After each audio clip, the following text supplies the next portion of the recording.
Okay, thank you very much for joining everyone, and welcome to today's event, Making Climate Policy Work, with Danny Cullenward and Sugandha Srivastav. I'll introduce the speakers shortly, but first a bit of housekeeping from Exploring Economics, just the usual plug. So Exploring Economics is a volunteer organisation across Whitehall. We aim to increase the understanding of economics and government and increase the plurality of perspectives in economics and economic thought. We hold many events, and we've got events coming up next week on frameworks for decision-making in unconventional policy areas next Thursday. So please look out for that, and I'll make sure I put that in the chat. And as ever, the housekeeping for the events will be just to please put any comments or questions you have in the chat, and we will I'll field them as the chair to the participants of today's talk. So just moving on to an introduction to the speakers. So Danny is a lawyer and a climate economist working on the design and implementation of scientifically grounded climate policy. He's the policy director of CarbonPlan and research fellow at the American University Institute for Carbon Removal and Law Policy. He previously had research appointments at UC Berkeley and Stanford Law, where he taught courses on energy and climate law. His book, Making Climate Policy Work, critiques the political economy of carbon markets, and the namesake of this talk for today, Making Climate Policy Work. He holds a JD from Stanford Law School and a PhD in Environment and Resources from Stanford University. And Sugandha is a DPhil candidate in Environmental Economics at Oxford University. Her research interests include economics of innovation, environmental economics, public economics, and political economy. Her current research assesses the impact of risk-reducing policies, incentivizing frontier innovation, the interaction of market failures, and its effect on the direction of innovation and the political economy of energy transitions. She previously worked as an environmental economist at Vivid Economics in London, and prior to that, as a trade economist in New Delhi. So I'm just going to hand over to Sugandha first to speak, but just before I hand over, I'm just going to kind of pose a challenge to the participants. So obviously, this is the last week of COP26. Many countries around the world have agreed to net zero, ambitious net zero targets, most recently including Prime Minister Modi's recent announcement to reach net zero by 2070. Yet the challenge remains, how do we turn that ambition into concrete reality over the next few years to keep that 1.5 degree alive and really, make that climate policy work? So handing over to the speakers today. Thanks. Great. Thanks so much for the introduction, Harry, and it's a pleasure to talk to all of you today. When I was talking to Harry about what to say, I said this is such an informed audience. They're following COP26 in a lot of detail. So let me stick to some of the areas that I know best and that I explore in my PhD. So to begin with, there's a lot of focus right now on the global coordination problem of climate change, about all of the nations coming together and setting targets and harmonizing their ambition. But I would argue that this transition is also about the next big industrial revolution. And that sort of framing gets less attention in the media, but it's really about transforming all of our products and processes to a net zero compatible method. And this requires serious amounts of innovation. Now, as innovation scholars know, steering the direction of innovation is an open question. Policy has a huge role to play. And with things like the fracking revolution, we still don't know if we're on a clean trajectory as far as innovation is concerned. Arguably, one of the biggest energy revolutions has been in hydraulic fracturing. And that has happened alongside the learning in solar PV. So I think it's fair to say that the direction of innovation is open. It can either be clean or dirty. And we have, as policymakers, we have a job to do here, which is to make sure that it is firmly on the clean side. Now, there are various reasons why it's difficult to move policy towards supporting only clean sectors. If we just look at the case of UK and how the tax incentives work, you'll see that there's just a confluence of different incentives. We are still supporting dirty innovation, sometimes directly or indirectly. So while we have the EU ETS and carbon price, some of the effects of that are diluted by technology tax credits that are directionally neutral. So one of my papers looks at exactly the interaction of innovation policy and environmental policy. On the environmental policy side, we find that carbon tax has been effective in setting expectations, and it has brought some cleanup technology to market and helped UK firms become cleaner and greener. But because the R&D tax credit in the UK is completely directionally neutral, once you account for the effects of that, that offsets the carbon tax's bite. And you see that some of the R&D tax credit actually goes towards dirty innovation.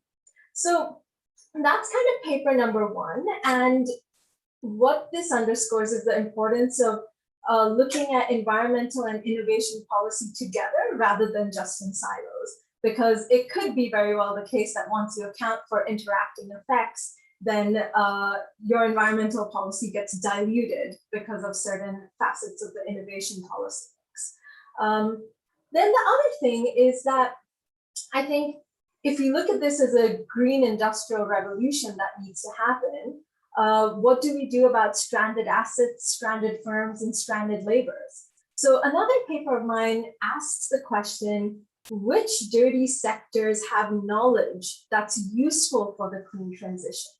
Can clean technologies learn from their dirty counterparts? And if they can, which are the clean sectors that are most technologically proximate to dirty sectors?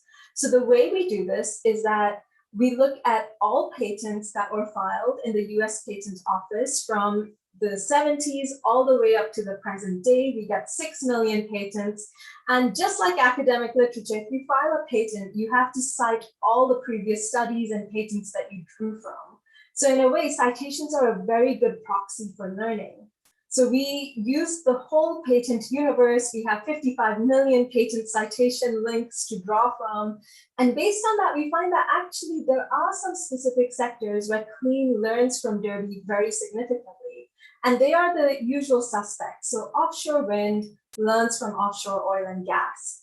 Tidal energy has a lot to learn from offshore oil and gas as well. So these are similar environments. You need to lay undersea cables, you need undersea robots. There's a lot of shared knowledge between these sectors. Geothermal learns a lot from hydrocarbons. I mean, anything to do with drilling underground, there's a lot of shared know-how. And finally, CCS. I mean, CCS is a complement. So carbon capture and storage is a complement to many technologies, so coal-fired power plants, and naturally it learns from the hydrocarbon knowledge paradigm. Then there's things in the middle, like electric vehicles are sort of 50-50.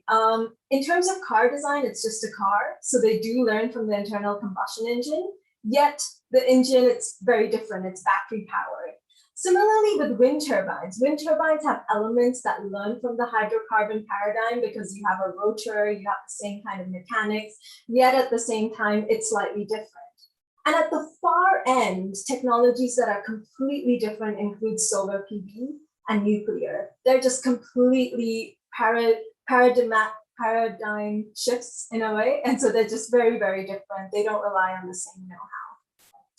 I think the reason this sort of sectoral perspective is important is then you can go to countries and firms that are embedded in the dirty knowledge paradigm and say, look, these are adjacent clean sectors where your knowledge actually has relevance. And so they might be relatively easy diversification options. So I think that paper provides kind of a practical perspective of what do you do with the firms that need to transition? What sort of strategy can you put forth for that? And I'll finally end with a point on political economy, and that will tie into what Danny will say next, which is that with these stranded assets and stranded labor, there will be resistance to the transition. And it's very important that when we design policy, we also think about resistance and how to ensure the transition is just. In terms of strategies to make sure this happens well, We often think of appeasement, which is compensating the losers, having worker retraining schemes, and so on. But that's not the only option. So countervalence is another strategy where you just make the substitutes a lot more cheap, a lot more affordable. That can be simply another way to mitigate some of these conflicts, because as long as green becomes cheap, then you dissipate a lot of the conflict that happens. So that's the industrial policy side of things. And then there's antagonism and co-optation, where you go to the CEOs of the biggest dirty incumbent polluters and you really compel them to make change. What we must remember is, apart from this knowledge, shared knowledge that I've highlighted, they also have enormously large balance sheets and are well positioned to lead on innovation.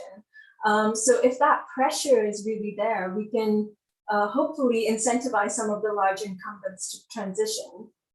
And that would also require good policy and policy that bites. So with that, I'll hand over to Danny, who can speak much more on the political economy side. Thank you, Sugandha, and thank you, Harry, and others for the chance to be here. I'm going to share some big picture thoughts, reflecting both on what I heard from Sugandha and some work that I've been doing recently. Harry asked me to think a little bit both about, in the context of my book project on the political economy of carbon markets, and also the role that economics can play and economic strategy plays in the transition. And I wanted to pick up on a couple of themes. So I want to talk first about the role of carbon offsets, which I think has grown enormously in the last year or two, and governance issues over which I think are going to be essential to setting the right signals for innovation, particularly at the firm and country level. I'll tell some stories about what's going on in the private sector there, and then talk a little bit about how the, I think, deeply false and misleading impressions that have come from that world are affecting major government thinking around net zero strategies. I'll provide some critical takes on the way that conversation is unfolding in California. And I want to close with a very different and I think optimistic take around the political economy in California, where I think our leadership on clean vehicles policies and creating the kinds of markets that are needed for significant technological change on an international level is at sort of the apex of its relevance and effectiveness.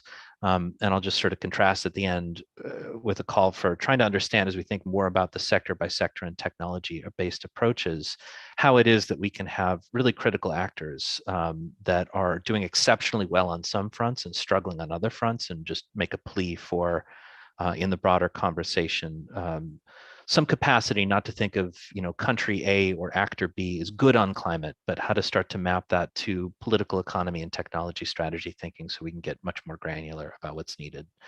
So let me start in the offsets market. Offsets is just, it's this fascinating topic for me. I've been thinking about it for 15 years. I thought about it first in the context of the compliance markets that exist in international treaties like the Kyoto Protocol, the implementation of that, where many developing countries participated in the clean development mechanism to generate credits that sometimes other countries bought, and primarily the European Union through its emissions trading program was the primary off-taking market for those projects. What's so interesting to me is this large industry was set up primarily as a compliance mechanism in the sort of international trading space. That incumbent industry has now become the engine of what a lot of private sector claims around carbon neutrality are. And I think we're stuck in a very dangerous trap right now around the claims that are being made in that sector. Trying to understand some of those issues and their political economy is something that I'm thinking a lot about.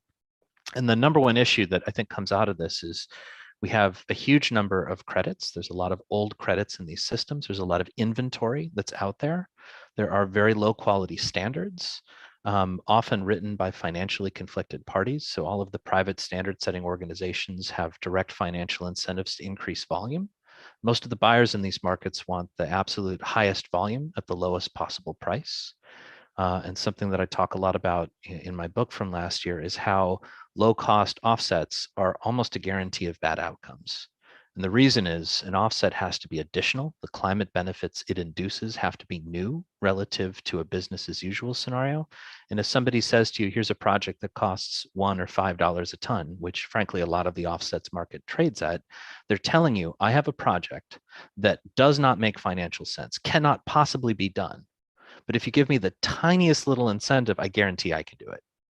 And that is arguably the least plausible claim in areas where we are trying to encourage innovation and deployment of things that might be new or risky. Actually bringing new ideas to market is often much more challenging than that. And when the price point is set at those levels, we tend to pick up only business as usual, not additional activities. It's extraordinarily hard to regulate this problem because the business as usual scenario, which is the basis of the crediting mechanism, is something we can't observe. So you have these opaque markets that are essentially unregulated, producing large volumes of credits that typically trade at very low prices that imply very little new is happening here. And at best, you're on a knife's edge. You're very, very close to the margin. They're certainly not pushing the technological frontier.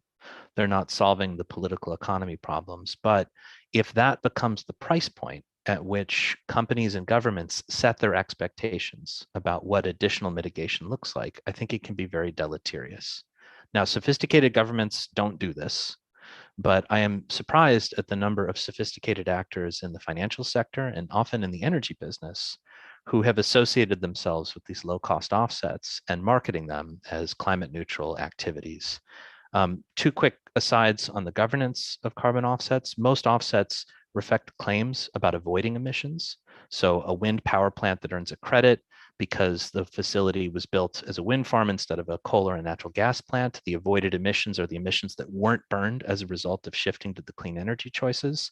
It's good. We want to do that. The problem is if we're going to get serious about net zero, avoiding emissions is not actually a feasible approach. We need to start removing CO2 from the atmosphere. Very few of the credits on the market do this. The vast majority of them credit avoiding emissions, and that is essentially not what is needed to deal with a net zero world. The second problem is a problem of permanence, which is that a lot of the claims that offsets are making involve claims in the biosphere, in trees or in soils, where the physical reversibility and the risks of, for example, forest fire in a changing climate are growing and getting worse. We have relatively short duration contracts, 10, 20, 40, sometimes 100 years, well outside the range of what's commercially reasonable to actually guarantee. Even if the contracts deliver as promised, temporary storage of CO2 is not equivalent to the effectively permanent impacts of putting CO2 into the atmosphere. So we have a number of quality and risk adjustments that are needed to really make these things comparable. But the offsets market collapses the high quality and the low quality, the permanent and the impermanent, and says, here's a commodity. It's a certificate for 1 ton. And that metaphor, I think, is doing extraordinary damage to our political economy because it's setting a price point that is artificially low, which if internalized as the cost of pushing more and set as the benchmark for whether or not firms or governments push harder in individual sectors, will cause us to underinvest in the approaches that are needed now, especially to experiment on the frontiers of technological feasibility. So I'm bring this all up because I think it's extraordinarily interesting to watch the extent of net zero pledging that we're seeing governments make and companies make. I'm seeing a lot of sophisticated companies explore whether they can use these cheap offsets to maintain conventional business models. I think those claims fall apart if you look at them carefully. But to the extent that executives in the C-suite think that that's the way the world is going to work, we're going to have a very different outcome than if those same decision makers in the private sector recognize that that's not a sustainable long-term business strategy. So I'll just flag that as a critical sort of political economy and markets question where a lot of research needs to be done and a lot of thinking on strategy needs to work. The related topic I want to touch on is how this addresses the way some governments are thinking about net zero. And I think I'll speak most directly about California. I think we just saw the United States put out a vision for a net zero economy that is substantially different. But in California, we think a lot about nature-based climate solutions. And if you look at our cap and trade program, which is the sort of dominant vehicle by which we hope to control our emissions over the next decade, we've issued almost 200 million tons of credits for forest offsets. They dominate the compliance strategy in the market, and they trade at a much lower price than allowances do. And substituting suspect claims in the offsets market for direct reductions at regulated facilities is actually the main sort of strategy for compliance. It's also affected the way the state is thinking about its carbon neutrality goals, where we hope that the land sector will be a significant contributor, as many people around the world do. They look at their lands as a net carbon sink. Unfortunately, with the mega fires we've had in the Western United States for the past 2 years, it's entirely possible the land sector is a net source. And it's very, very difficult to have a structured and honest conversation about what that looks like, because for decades, we have treated the land sector as a sink that will be there at whatever scale you need to close the gap between your climate pledge and the political economy of what you can get done in the energy sector. And I'll flag that I think a lot of the same political forces that have led us to pursue low-cost offsets in that world are also clouding our thinking about how far we can rely on those sectors in a serious net zero conversation. The last thing to say is I've offered some criticism of what California is up to in that space, but to just turn it around and I think tell a very optimistic and important story, California is one of the most important mobile source emissions regulators in the world. Not only is the same regulator that's in charge of the cap and trade program very sophisticated in its mobile source regulations, but it has unique powers in the United States to set standards that exceed those of the federal government. And there is a mandate right now and a process in play for California to talk about 100% zero emission sales in the coming decade and a half. To the extent California is able to implement this and other states are able to follow, it will help unlock the key political economy in one of the most important sectors that has international implications in terms of creating market share.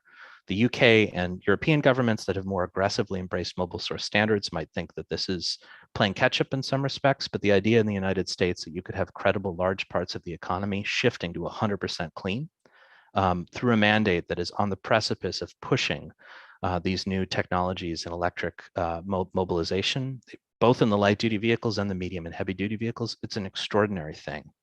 And part of the reason that's possible is because of the technical capacity of the government, the fact that we don't have an industrial car base, we don't have an incumbent industry that fights it, and we have local air pollution problems that motivate that sort of virtuous cycle in political economy. So I think the key in all of this is to be looking for places where the political economy of a jurisdiction allows them to push farther in ways that lead in credible ways that others can copy. And in the United States, we have this remarkable situation where if the state of New York or Washington state wants to adopt vehicle standards, they can only choose the California standard or the national standard. And the presence of a leadership role in California, therefore, allows the state to have national and international significance in its work in that area. At the same time, we have a state that's struggling mightily to think carefully about how to account for carbon in the land sector. So it's a bit of a smorgasbord of ideas, but I wanted to throw them out to complement Sugandha's thinking around how we think about sort of structural and sectoral change. We got to get granular and we got to be real about the political economy.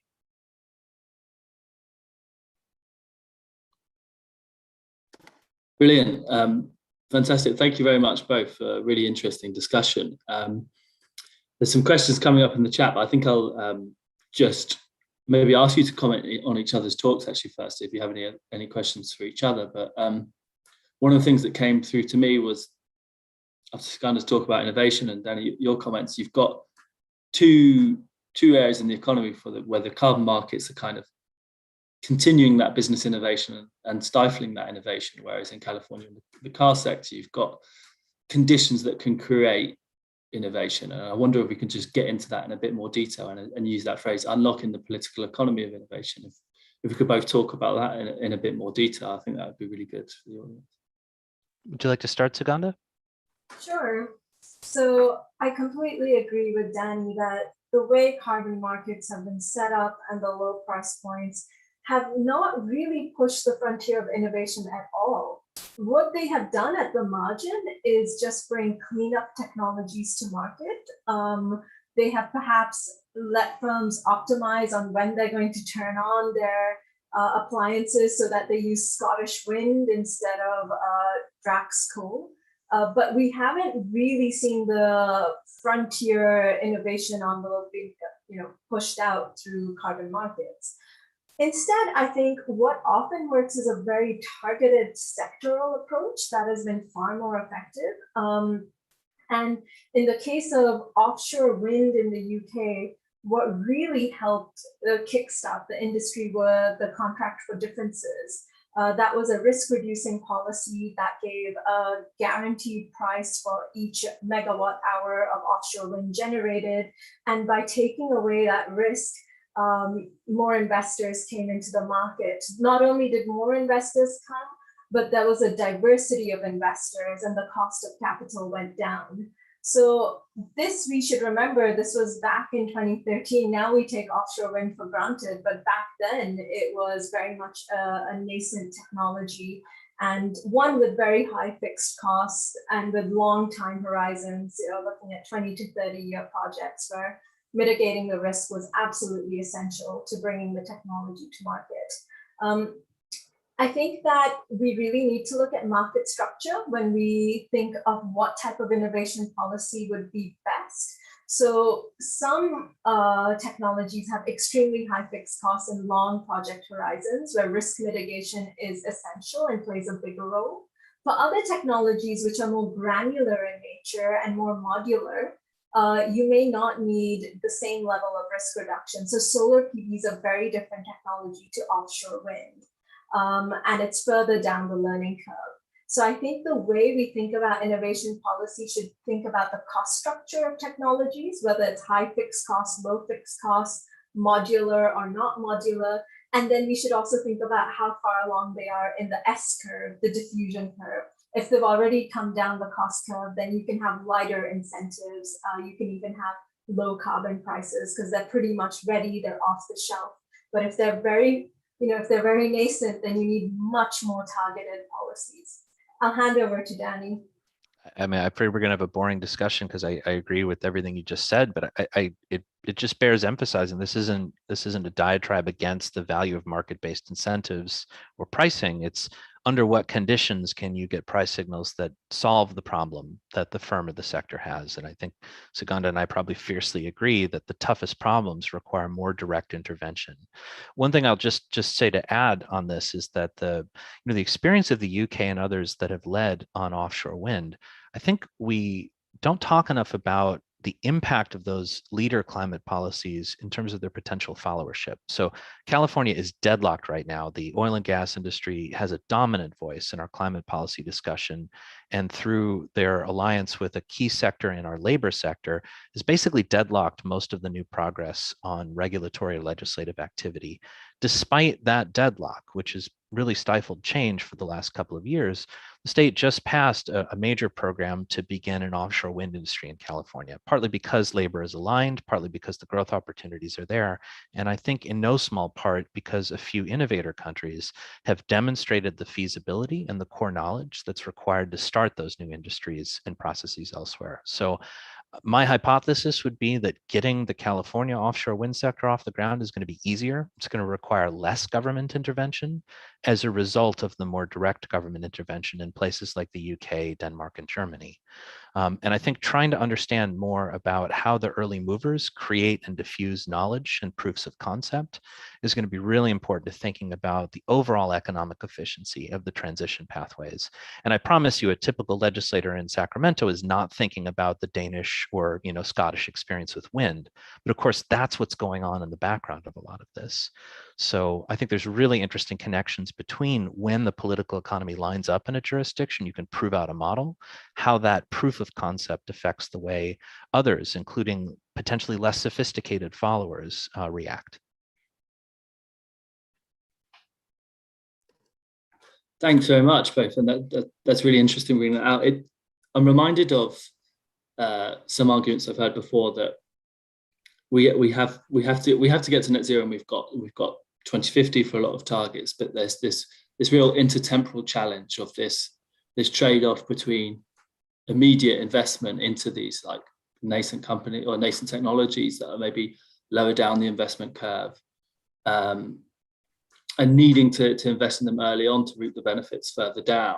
And it's very much a question of immediate capital now versus benefits in the future.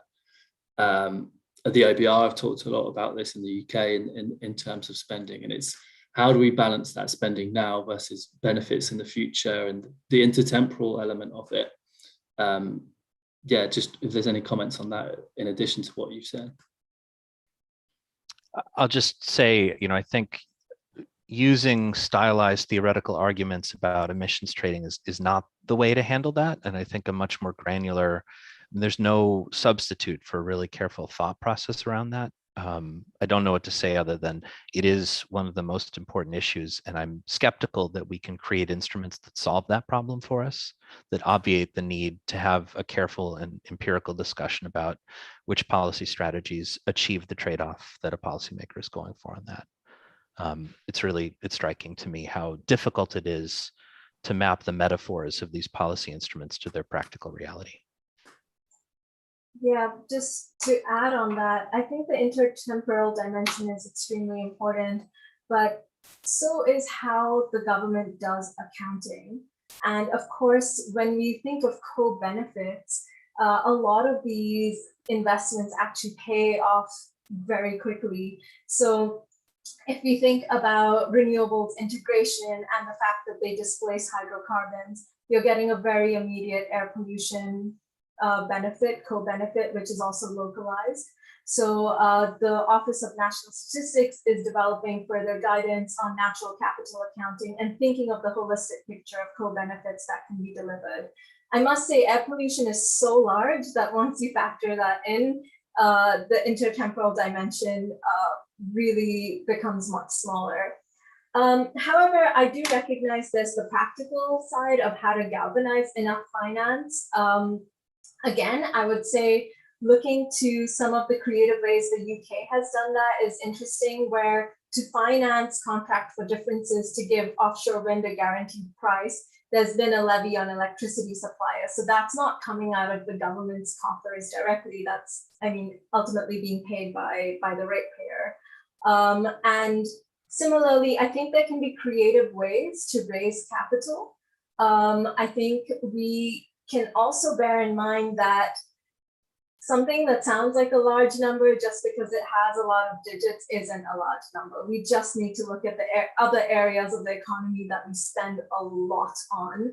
And when you think of innovation finance, I'm confident enough to make a very strong statement that innovation is underfinanced across the board, across all economies. You just have to look at the government budget breakdown for that. So just because it has a lot of zeros doesn't mean it's a big number. Brilliant, thanks. I'm just going to pose a question from the chat now. So from Logan's Runners, Sugandha, how do we calculate the technology crossovers between sectors, and how do we design policy to harness them? Yeah. I'll pose that to you both. So a technical way to calculate technological complementarities is to leverage patent data, because as I said, if you create an invention, you file a patent, and the patent cites all the other technologies that that invention grew from. So that's a very direct measure of technological complementarity. So that's something I do in my research, and there are some interesting findings that a lot of clean innovation leverages information and communication technologies and smart grid. So there's a very strong and synergistic relationship between clean ICT and renewables. The way to harness that is often a technology portfolio approach, where you can, if you're an investor, you can club kind of complementary technologies together and create an investment portfolio. That's beneficial for a couple of reasons. You diversify your risk, but also if you have complementary technologies that build off each other, you're specifically accounting for those positive spillovers. So that's one idea, but there's a lot more that can be done on this. I'll just add, I mean, I really do think this leadership followership dimension is underemphasized in a lot of these discussions, and Sugandha's approach makes a lot of sense, but I think we also need to be thinking about case studies and comparative studies that look at how diffusion and leadership operate, because I think we're going to find that the sort of followership effects can be very large in some contexts. And I don't think we're capturing any of that. So my favorite example is what the Danes do on wind energy is almost irrelevant to the global emissions budget.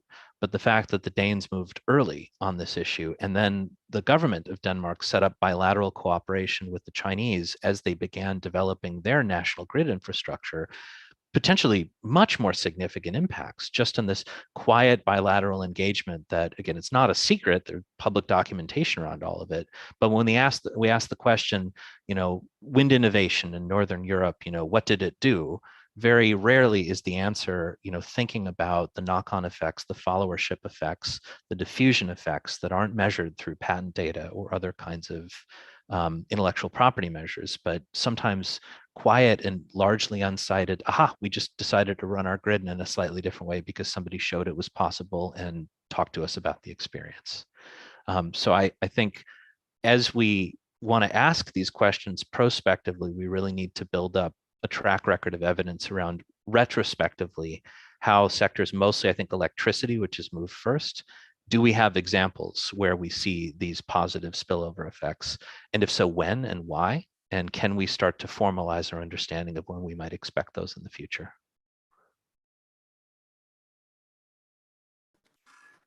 I wonder if I can raise a question that brings together this thread and something that was mentioned earlier about fairness in a transition. So with innovations, I'm going to mention you've got either we can like subsidize the increased costs or things can become cheaper. But then obviously the other element is, and it's talked about a lot in the UK, is through innovation and climate change, we'll get high paid green jobs, I think is mentioned a lot. Now, to what extent can this innovation bring about this just transition element? What's the government's role within that? And then Danny, on your point on followership, if we have a lot of economies that are following this innovation, much like we're having debates about intellectual property on certain elements, how do we ensure that developing and emerging economies that follow with these technologies have the chance to have their own ownership of this technology, and there's not like large scale exploitation in the way to fuse this technology across the world? Okay, so first of all, completely agree with Danny's point on followership. The other really salient example is German feed-in tariffs for solar, kickstarting low-cost manufacturing of solar panels in China. So I think that international diffusion and followership story is extremely important. On the green job side, I think we need to bring more measurement to this whole issue, because it's nice to say something will generate a lot of green jobs, but we haven't been too precise on exactly what those jobs would be. Now, a way to get precise is, of course, you can think of how much is being produced domestically versus which components are coming from outside. So to give you an example, in India, solar PV will not generate many green jobs because the panels are simply being imported from China and they're being manufactured in China. The solar PV jobs that will be created in India are around installation and maintenance. So those are still jobs, but it's not the full spectrum of solar supply chain jobs coming to one country. So one way to get more precise on that is to really ask which element of production is happening in your country and what's the job intensity of that specific element. I think the government's role in this is to recognize where that domestic manufacturing is a priority. In some cases, you may not want those jobs because it's just so much cheaper to manufacture the panel in China. So I think the green jobs conversation just needs to be seen in a broader light of what's your comparative advantage as a nation, and with more precise measurement of which green jobs would come from your local production.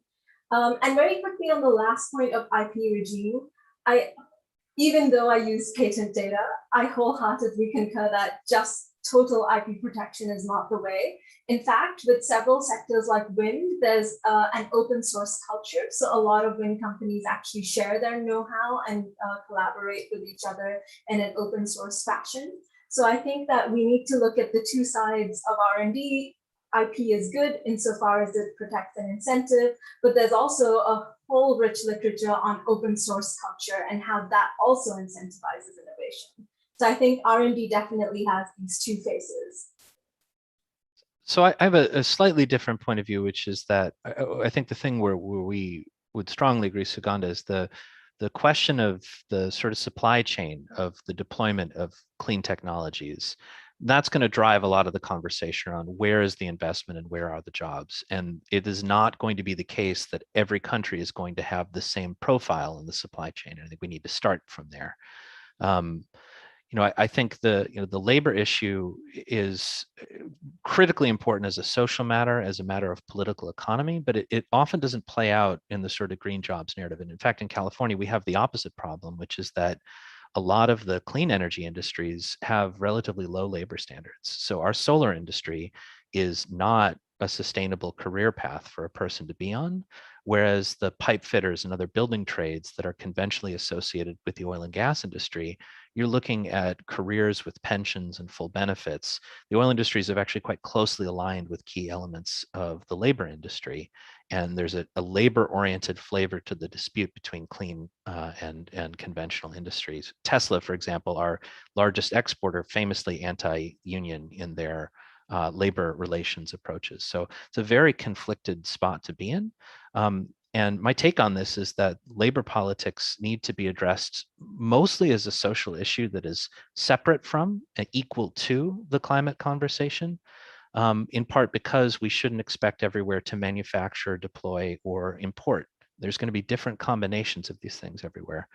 On the technology IP access front, I did some work on this a little over 10 years ago in the run-up to the Copenhagen negotiations. I was working for somebody advising the UN process on this. And the perception was at the time that intellectual property was a barrier to the deployment of clean energy. And we did global set of case studies, traveled to multiple countries, and we found nothing could be farther from the truth on the ground as to solar and wind at the time.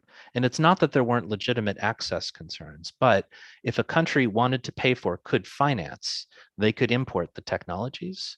If they wanted to create the domestic manufacturing, say of the wind turbine bases in India or in China or elsewhere, it was possible to get the direct investment there.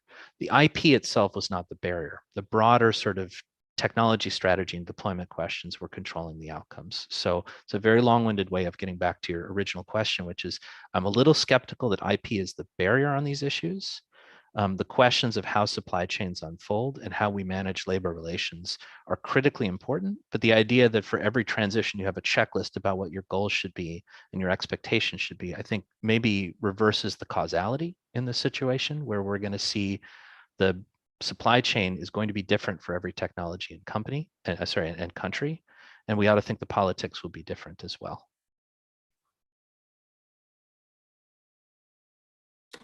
Thanks. That was a really interesting discussion on that question.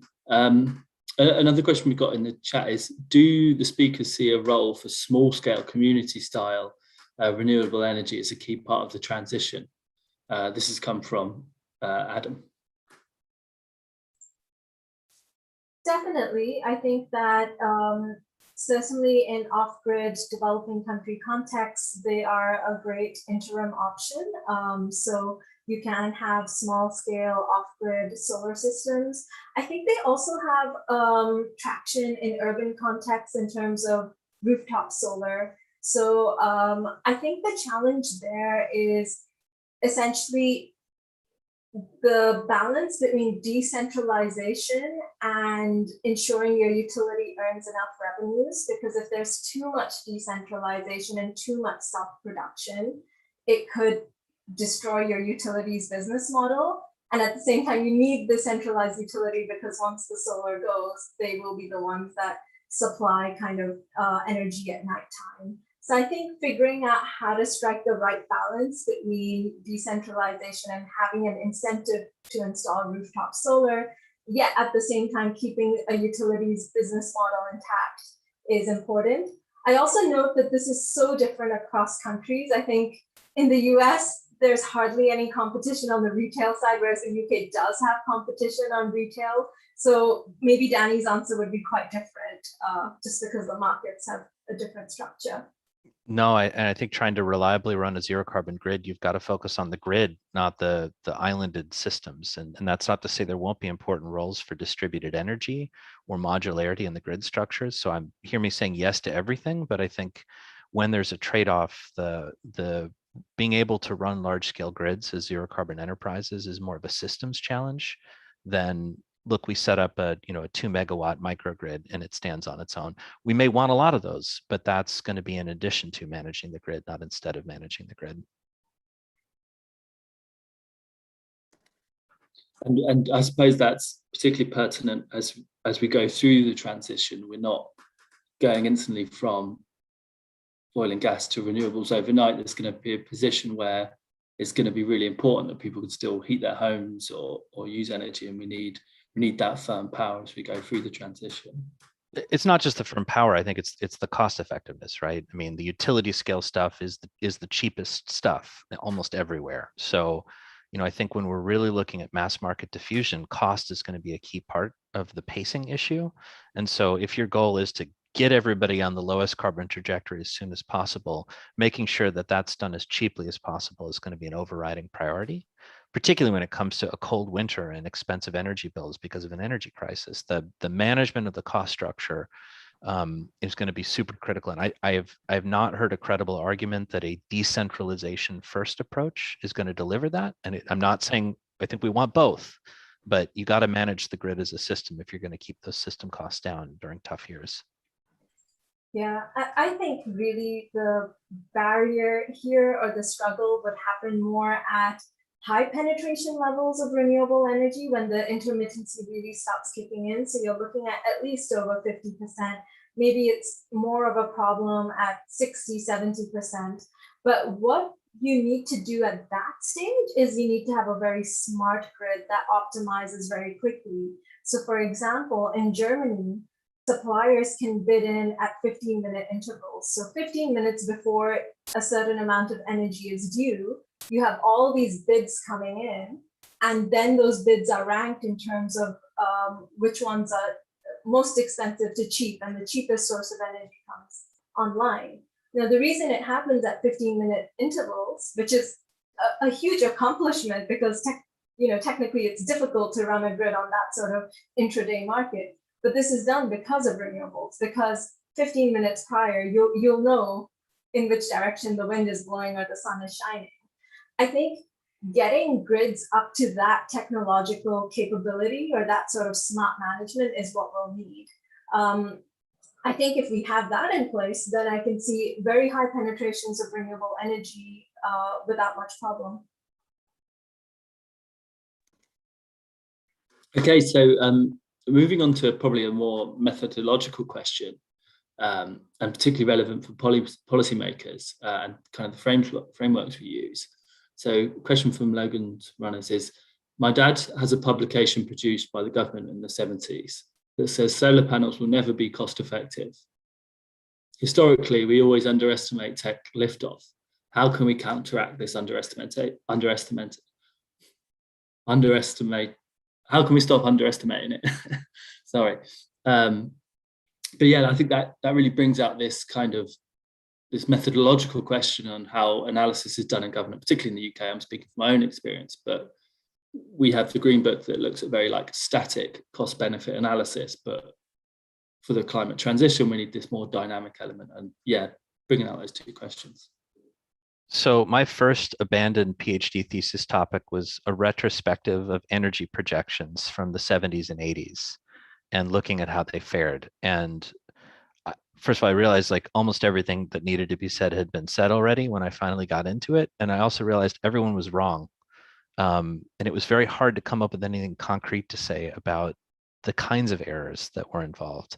So I am powerfully motivated by the fact that almost all of the quote unquote serious players ignored and downplayed the role of structural energy efficiency in broader macroeconomic transitions and completely missed and continued to miss remarkably the cost declines in renewables over the last 5 years even, let alone 10 or 15. So it is a very powerful point that on a critical area, there was systemic bias in one direction. The flip side, and this is the cautionary note, is we've seen kind of the opposite pattern in nuclear and a complex set of challenges with carbon capture and storage, where I think much more optimistic numbers have been put out for a long time relative to the experience in that industry. I think there are qualitative reasons you can distinguish those sectors, and I think people who've carefully studied the industrial and technological challenges in those sectors can tell you stories about why renewables got cheaper over time and why CCS has been hard to implement, to get off the ground. Maybe we'll do better in the future. and why nuclear contexts, the costs have actually gone up in some cases. And those are much more about social and policy and engineering problems than they are about fundamental capacities for innovation. So I'm not giving you an answer other than to say I think the dynamics are really important. I think a smart way of looking at the dynamics is to say, static costs are going to get it wrong. We shouldn't automatically assume costs are going to fall rapidly. We have a huge sort of bias in the evidentiary record because the things that are studied most are the success cases. And we don't really have a great basis for anticipating when a new strategy is going to follow the path of wind and solar and hopefully storage, or whether it's going to follow the path of CCS and nuclear, which is not to dismiss those strategies, just they obviously haven't performed in the same way. So I think the discussion needs to be much more qualitative, and it needs to have sort of assertions about what you expect to see if you're on a good path or a less favorable path, and ways to check in on those assumptions. Because if we ignore this thing, we're going to get it wrong. And if we just assume we're going to see something good and we don't have a sort of dynamic updating process for checking our priors, we're also going to get it wrong. Yeah, I would add to that in the sense that from a modeling perspective, it's not just the time dimension that we're interested in, but it's the amount of cumulative production. So you have learning curves that look not only at time, but cumulative production, and how every time production levels double, you see a significant drop in the cost of manufacturing that particular technology. So I would say that at least in the case of, CCS, we just haven't had much production. So, there's less learning because the idea is there's learning by doing, but if there's less doing, which in CCS it's been limited, then you would have kind of less learning. As a very practical suggestion, I would say that modeling efforts by government can actually incorporate learning curves for different technologies. So there's learning curves now for batteries, solar panels, for wind. And if you integrate these learning curves into your projections, you'll just be far more accurate. So that's an easy starting point. And at the University of Oxford, at the Institute of New Economic Thinking, that's where the cutting edge research on learning by doing is, which goes into some case studies as well as some modeling efforts to figure out why technologies have different rates of learning. I'll just flag, I think this is probably the single best thing that's been written on this. This is a book from Greg Nemeth called How Solar Became Cheap. And it tells the sort of full life cycle history of the 4 or 5 major international efforts and then private sector efforts that produce the outcome that is our absolute best case. If we can get anything to look like solar, it's a home run. And you can look at it retrospectively and say, here's the learning curve. And I think cumulative, deployment is probably the best metric. Whether or not you're going to follow that path, I think, is the harder thing. And this book is sort of the clearest explication of how we got our best success story. And it offers some really grounded thoughts for where we might expect that elsewhere. Thanks for that recommendation. I'll definitely find it, and I'll post a link in the chat for people to follow up on that later. Yeah, it's a really interesting area of research, and certainly important for the next phases. Conscious we've got 5 minutes left, and I just wanted to open this discussion up to maybe a bit more of a high level. I think we've gone into some really good technical knowledge and some of the economics behind how we'll get this transition, but I just want to ask both the panel members whether post-pandemic and what you've seen from COP26, are you optimistic about the next 10 years of climate action? Or say in 5 years, 10 years time, what would you like to have seen to be happy that we're potentially going on the right path? I understand that's a broad question, but yeah, given like geopolitical conditions right now, would you say you're optimistic about the next few years? Okay, I'll go first. Honestly, so what would make me extremely happy and optimistic is if I think of all the hard to decarbonize sectors like shipping, aviation, fuels, and iron and steel materials, and see governments have directed technological support policies for the hard to decarbonize sectors, where they're creating incubation hubs, They're offering innovation prizes. They're offering perhaps first risk positions or supporting diversified portfolios. Because to me, temperature targets are useful. They are like the North Star that set your direction, but we are too late in the day to avoid the hard conversations with sector-specific level precision. That is just what we need now. So if tomorrow, all the major governments announced sort of innovation schemes to get us to net zero, and net zero truly means that you also have to hit these hard to decarbonize sectors, then I would be optimistic, because I think we need to start innovation in these sectors now, today. Without that, I will be pessimistic, because net zero simply requires it. It is such a hard question to answer because it depends on your frame. If your goal is 1.5 degrees, you should be pulling your hair out and probably move into a different sector, because it's probably not going to happen, almost certainly. If your goal is to bring us down closer to 2.5 degrees, the outlook has never been better. The level of attention around the world on this issue is at the peak I've observed in my lifetime. When I was in graduate school 10 years ago, there were no major success stories about technologies or sectors. And I think we can now talk about renewables and electricity as a success story, one that continues to be deployed and accelerated. Batteries and EVs are clearly on the horizon. There's a lot of positive momentum and a lot of positive action. To Sugandha's point, governments and firms in the toughest sectors are having real conversations. But at the same time, there is just a huge amount of noise. The most, and forgive the technical term, the most bullshit I've ever seen is happening right now too. And my great fear, I choose by disposition to work where I see the biggest problems in this space. So I surround myself with the negativity. Please hear me as the canary in the climate policy coal mine. If we get back on the offsets train, all of the hope will be gone, because firms will not engage in the long-term thinking and governments will not engage in the long-term planning. If we benchmark the cost of action to borderline fraudulent activities at $1, $5, $10, or even $20 a ton. If we allow that to become our North Star instead of net zero and the temperature targets, I lose all hope. If the momentum we see emerges from the noise as the dominant faction, it has never been a better time, and time will tell which of those paths we choose to go on.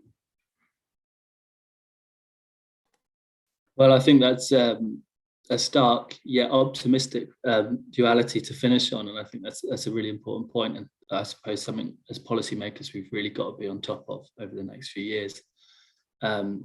Just want to say a massive thank you to our participants. Thank you for everyone watching. For me, this has been a fascinating talk. I hope people have learned lots throughout the discussion, and thank you again to our speakers. Thank you very much.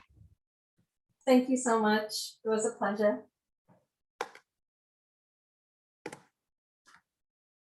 Okay, yeah, I've ended this.